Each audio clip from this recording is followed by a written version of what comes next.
இன்னொரு இட்லி போடுறேன். ஐயோ போதும்பா போதும்.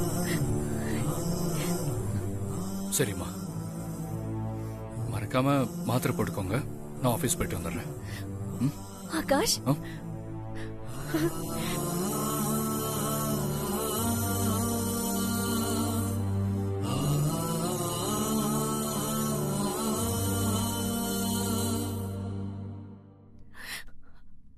பத்ரம். சரிப்பா, பார்த்து போயிட்டு வா. கிளம்பு.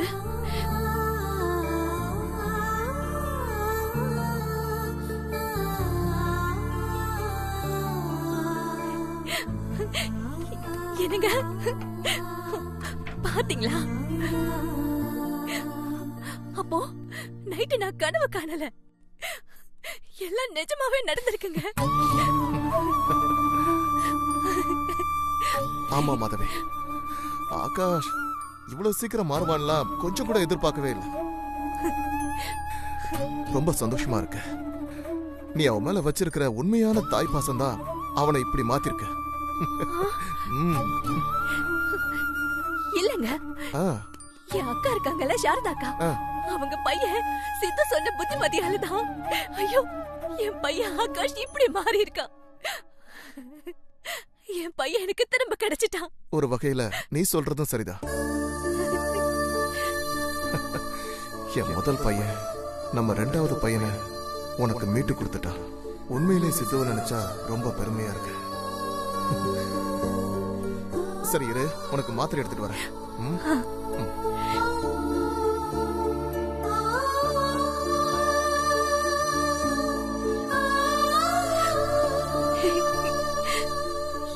என்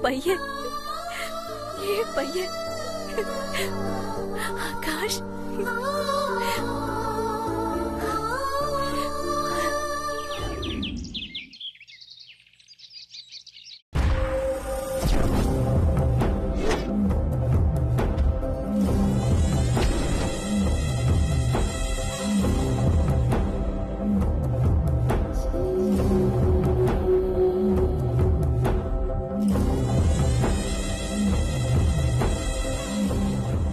ஒரு விஷயத்தை மட்டும் சொல்லிக்கிறேன். என் மனசுல எப்பவுமே தென்றலுக்கு மட்டும்தான் இடம். தென்றலை தவிர இன்னொருத்தைய என்னால நினைச்சு கூட பார்க்க முடியாது.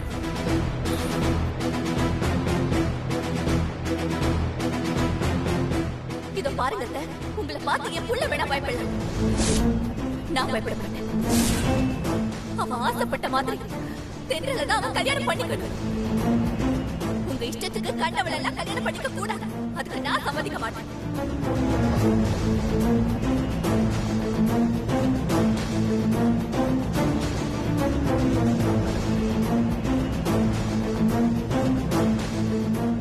மா,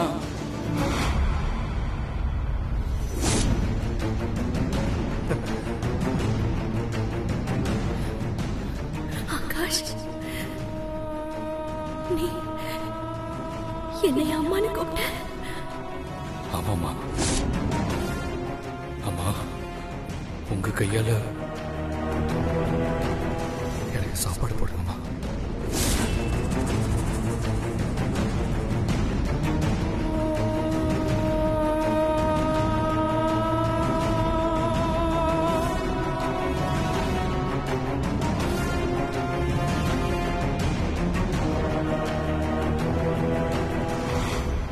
பாட்டி, ஏதோ முக்கியமான விஷயம் பேசணும்னு சொன்னீங்க. ஏன் எதுவும் சொல்லாம அமைதியாவே நின்னுட்டு இருக்கீங்க? என்ன விஷயம் பாட்டி? ஆகாஷ் என்ன மேரேஜ் பண்ணிக்க சம்மதிச்சிட்டாரா? ஆகாஷ் விஷயமா தான் பேசணும். சொல்லுங்க பாட்டி, ஆகாஷ் என்ன சொன்னாரு? அவன் இன்னும் தென்றல் நினைப்பாவே இருக்கான்.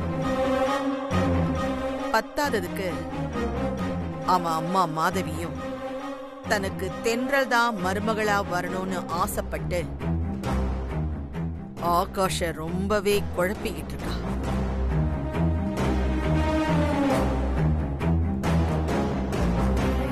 முன்னாடியெல்லாம் ஆகாஷ் மாதவிய மதிக்கவே மாட்டான். ஆனா இப்போ மாதவிக்கு சப்போர்ட்டா பேசுறான். காரணம் அந்த தென்றல். இப்ப கூட அவளைத்தான் கட்டிக்குவேன்னு ஆகாஷ் பிடிவாதமா இருக்கான். அவனோட பிடிவாதத்துக்கு மாதவி வேற சப்போர்ட் பண்ணிக்கிட்டு இருக்கா. அதனால ஆகாஷ் மாதவிய மதிக்க ஆரம்பிச்சிட்டான். இது இப்படியே போச்சுன்னா நான் ஆகாஷோட மனச மாத்தி அவனுக்கு உன்னை கல்யாணம் பண்ணி வைக்க முடியாது. ஏன் பாட்டி இப்படி சொல்றீங்க? இந்த தடவை எனக்கும் ஆகாஷ்க்கும் நிச்சயமா மேரேஜ் பண்ணி வைக்கிறேன்னு எனக்கு சத்தியம் பண்ணிருக்கீங்க. அத மறந்துட்டீங்களா நீங்க? மறக்கலம்மா, நீ பதட்டப்படாத. நான் சத்தியம் பண்ண மாதிரி கண்டிப்பா ஆகாஷுக்கும் உனக்கும் கல்யாணம் பண்ணி வைப்பேன். ஆனா அதுக்கு அந்த தென்றலால எந்த தடையும் வந்துடக்கூடாது. அதனால நீ இப்பவே தென்றல சந்திச்சு அவகிட்ட நான் சொல்ற மாதிரி ஒரு வாக்குறுதி நீ வாங்கணும். என்ன வாக்குறுதி பாட்டி?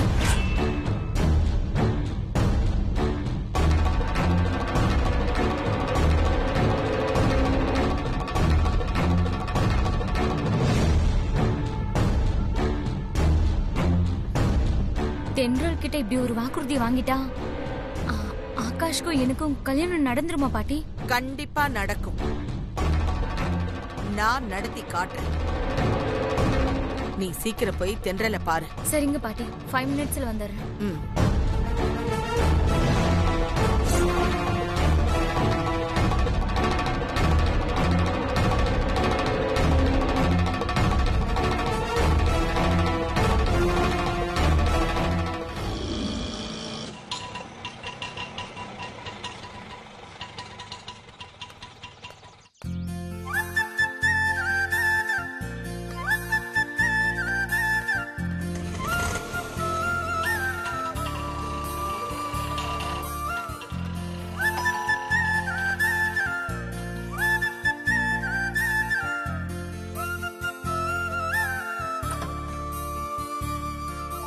அம்மா. சித்து, வாங்கம்மா.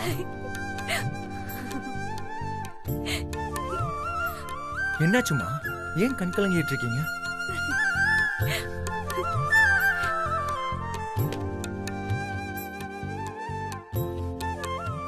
மாதவி,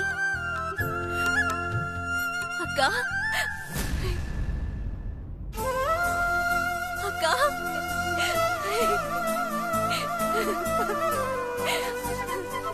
என்னாச்சு? ஏன் அழற? சொல்லுங்கம்மா. இன்னைக்கும் ஆண்டாள் பட்டி உங்ககிட்ட பிரச்சனை பண்ணாங்களா? சொல்லு மாதவி, இன்னைக்கு என்ன பிரச்சனை பண்ணாங்க? எதுக்காக நீ அழற? அக்கா, நான் அழலக்கா, சிரிக்கிறேன். என்ன? நான் நிஜமாவே சிரிக்கதான் செய்யறேன். நான் பிறந்ததுல இருந்து இந்த அளவுக்கு சிரிச்சதே இல்ல. இப்போ என் மனசெல்லாம் அவ்வளவு சந்தோஷமா இருக்கு. அப்படியே என் இதயம் வெடிக்கிற அளவுக்கு அவ்வளவு சந்தோஷம் நிறைஞ்சிருக்கு. அந்த சந்தோஷத்துலதான் என் சிரிப்போட கலந்து கண்ணீரும் வருது போல இருக்கு. அம்மா, என்ன விஷயமா? ஏன் இவ்வளவு சந்தோஷம்? சொல்லு மாதவி, என்ன விஷயம்? எனக்கு பையன் பிறந்துட்டாங்க. அவனுக்கு இப்ப வயசு என்ன தெரியுமா? 24. பேரு ஆகாஷ்.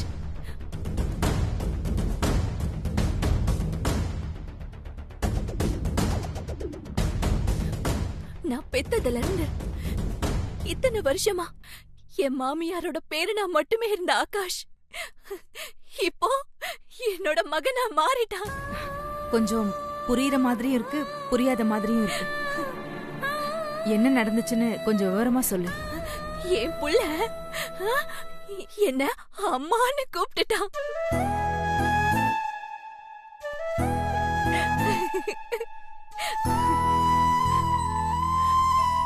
அம்மான்னு கூப்பிட்டாக்கா. அதுவும் என் மாமியார் முன்னாடியே என் புள்ள வாய் நிறைய என்ன அம்மான்னு கூப்பிட்டான். அது மட்டும் இல்ல, இந்த அம்மாவுக்கு அவன் கையாலேயே சோறு ஊட்டி மாத்திரை கூட கொடுத்தான். பாசமா என் தலையில தடவி கொடுத்து என்ன தூங்க வச்சாங்கா.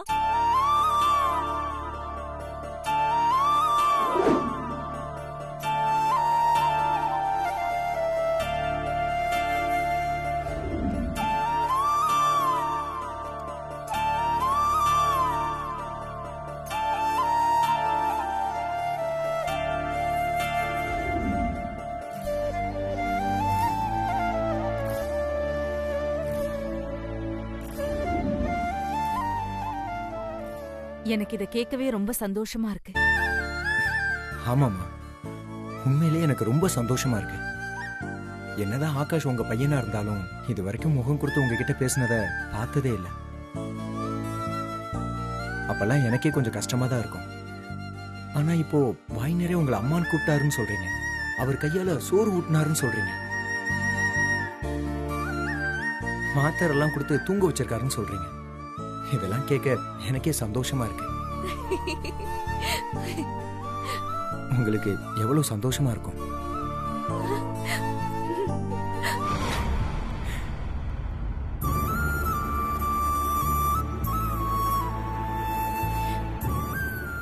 இந்த சந்தோஷத்துக்கான காரணமே நீதானே சித்து. ஒரு அண்ணன் ஸ்தானத்துல இருந்து நேத்து நீ அவனுக்கு சொன்ன புத்திமதிதான் அவன் இப்படியெல்லாம் மாத்தி இருக்கு.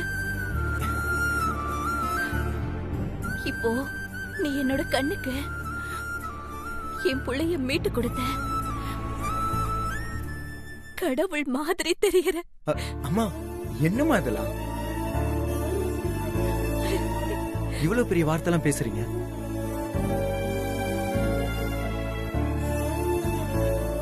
ஆகாஷ்க்கு பொதுவாவே உங்க மேல பாசம் அக்கறை எல்லாமே இருந்திருக்கு. அத உங்ககிட்ட எப்படி வெளிப்படுத்தணும்னு தெரியாம இருந்திருக்கேன். நான் அதை அப்படியே வெளிப்படுத்த வச்சிருக்கேன், அவ்வளவுதான். அக்கா, யாரோட தயவும் இல்லாம ஒத்த மனுஷியா வளர்த்திருந்தாலும் புள்ளைய தங்கம் மாதிரி வளர்த்திருக்கீங்க.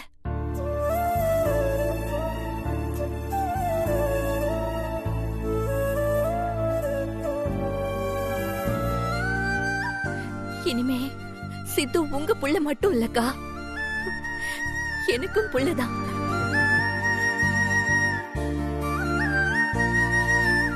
நான் பெறாத இந்த புள்ளையாலதான் இப்போ நான் பெத்த புள்ள எனக்கு திரும்பவும் கிடைச்சிருக்கா. இனிமே எனக்கு எந்த கவலையும் இல்லக்கா. இனிமே எனக்கு ஏதாவது ஒண்ணுனா கேக்குறதுக்கு நான் பெத்த புள்ள ஆகாஷ் இருக்கா, நான் பெறாத புள்ள சித்துவும் இருக்கா, பத்தாததுக்கு அக்காவா நீங்களும் இருக்கீங்க.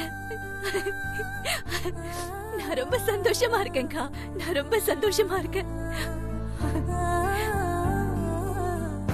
நீ சந்தோஷமா இருக்கேல்ல, எங்களுக்கு அதுவே போதும் மாதவி.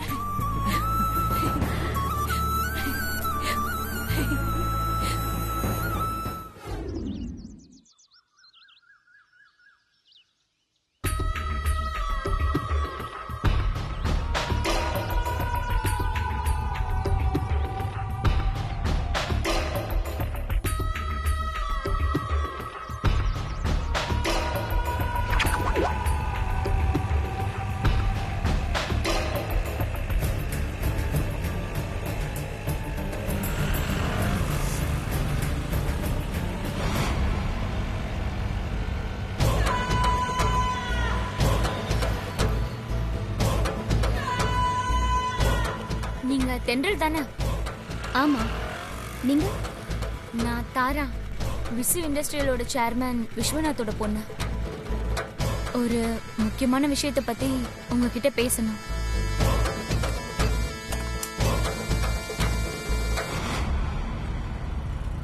சொல்லுங்க, என்ன விஷயம்? ஆகாஷோட பாட்டி என்ன திரும்பவும் வந்து பொண்ணு பார்த்திருக்காங்க.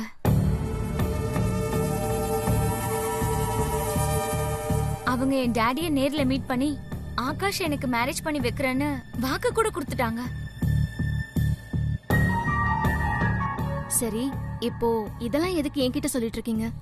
ஆ, அது ஃபியூச்சர்ல உங்களால எங்க கல்யாணத்துல எதுவும் பிரச்சனை வந்துடக்கூடாதுல, அதான் உங்களை பார்த்து பேசிட்டு போலான்னு வந்தேன். புரியல, என்னால உங்க கல்யாணத்துல என்ன பிரச்சனை வரப்போகுது? இல்லங்க, ஏற்கனவே ஆகாஷ் உங்களை நினைச்சுக்கிட்டு தான் என்ன வேணான்னு சொல்லி அவாய்ட் பண்ணிட்டாரு. அவரு இன்னும் உங்களை மறக்கவே இல்லைங்க. இப்ப கூட அவரு உங்க நினைப்பாதான் இருக்காரு. அது அவரோட முட்டாள்தனம். பட் இனிமே எனக்கு அவரை பத்தின எந்த நினைப்பும் இல்லை. என் மனசுல இருந்து அவரை நான் மொத்தமா அழிச்சிட்டேன். உங்களோட கோபம் நிரந்தரமானதா இல்ல தற்காலிகமானதா?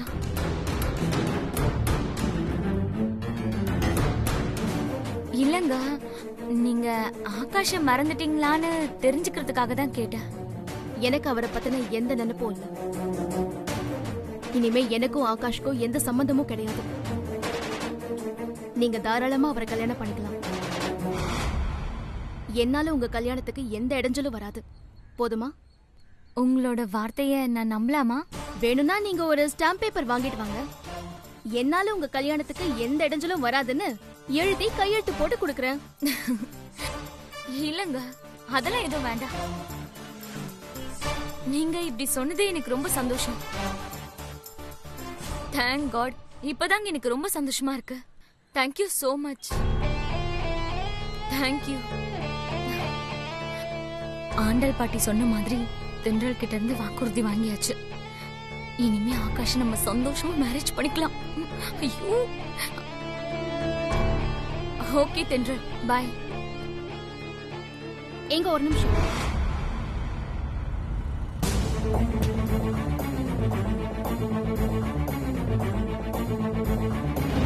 இந்த விஷயத்தை உங்ககிட்ட சொல்ல வேண்டாம் அப்படின்னு தான் நினைச்சேன். நீங்களும் என்ன மாதிரி ஒரு பொண்ணா இருக்கிறதால சொல்றேன். நான் இப்படி சொல்றேன்னு நினைச்சு என்ன தப்பா எடுத்துக்காதீங்க. சொல்லுங்க. ஆகாஷ கல்யாணம் பண்ணி அந்த ஆண்டாள் அம்மா வீட்டுக்கு மருமகளா போறதும் உங்க உடம்புல கல்ல கட்டிக்கிட்டு கடல்ல இறங்குறதும் ஒண்ணுதான். இத என்னோட அனுபவத்துல சொல்றேன். மத்தபடி யோசிச்சு முடிவெடுக்க வேண்டியது உங்களோட பொறுப்பு. ஏதோ சொல்லணும் அப்படின்னு தோணுச்சு. அதுக்கப்புறம் யோர் விஷ். நான் வரேன்.